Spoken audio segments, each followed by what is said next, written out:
दोस्तों हमारे चैनल को सब्सक्राइब करिए, बेल आइकन को दबाइए और बेल आइकन को ऑल पर क्लिक कर लीजिए ताकि हमारी लेटेस्ट वीडियो आपको सबसे पहले मिल सके और ये बिल्कुल फ्री है।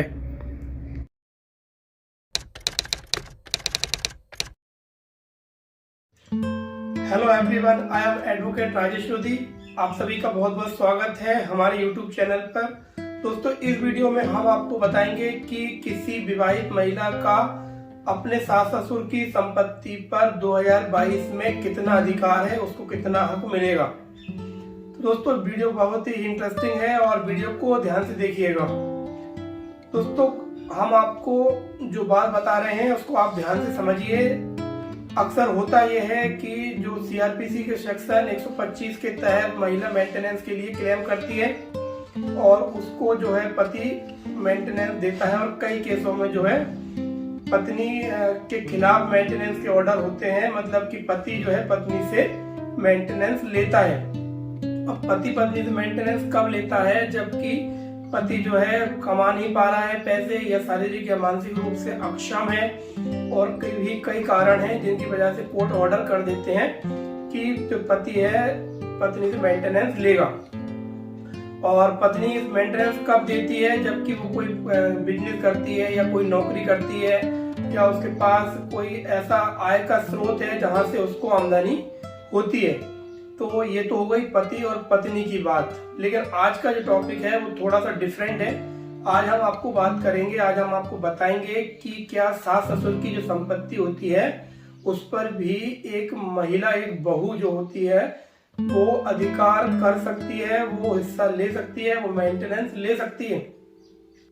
तो दोस्तों सुप्रीम कोर्ट ने कई मामलों में जजमेंट दिए हैं कि सीआरपीसी के सेक्शन 125 के तहत जो है एक महिला सिर्फ अपने पति की संपत्ति पर ही मेंटेनेंस का दावा कर सकती है।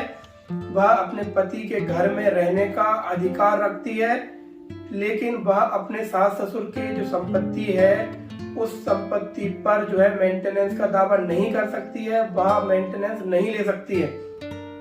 तो दोस्तों यहाँ पर ये बात समझने वाली है कि जो पुरुष द्वारा, जो पति द्वारा जो संपत्ति अर्जित की गई है, जो संपत्ति पति के नाम पर है या फिर जो संपत्ति दोनों हस्बैंड वाइफ के नाम पर है, उस संपत्ति पर क्लेम कर सकती है महिला।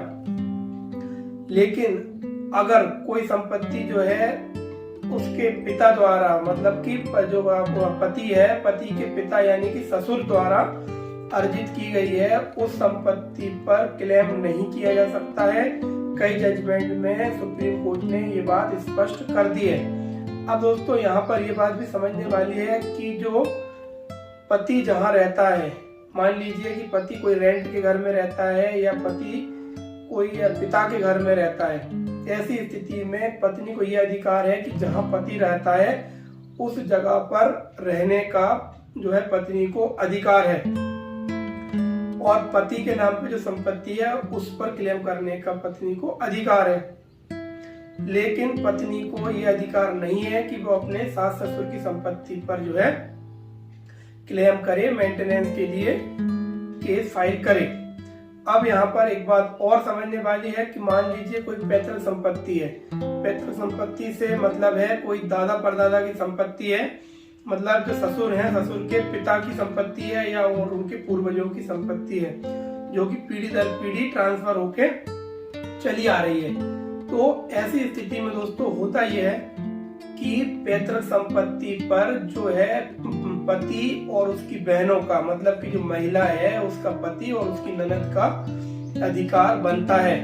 तो दोस्तों जब पति के नाम संपत्ति आ जाएगी तो पत्नी के नाम वो संपत्ति आने के चांस बहुत बढ़ जाएंगे, और पत्नी जो है मेंटेनेंस का क्लेम कर पाएगी, या फिर वन टाइम सेटलमेंट में जो भी बात हो जाएगी इतनी संपत्ति में जितना मुझे चाहिए और मैं एग्री हूँ डिवोर्स देने के लिए, तो वहां पर ऐसी स्थिति बन सकती है।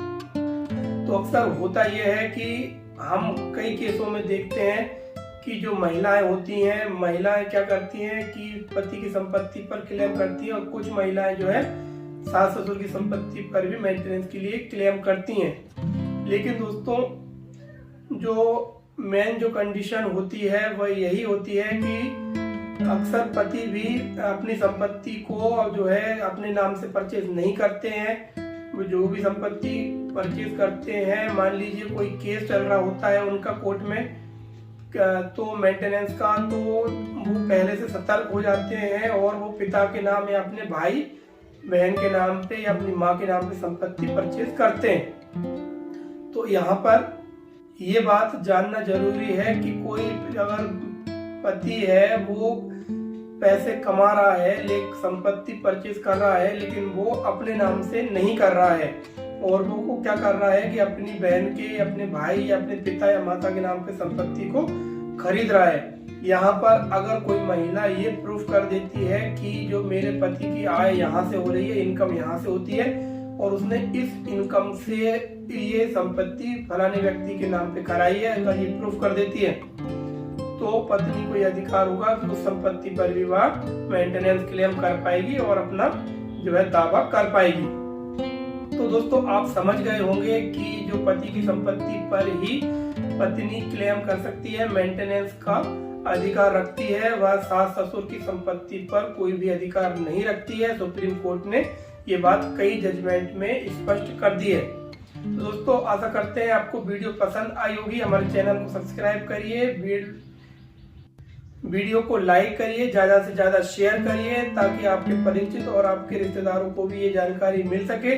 और दोस्तों अब हम मिलेंगे नई जानकारी के साथ नई वीडियो में।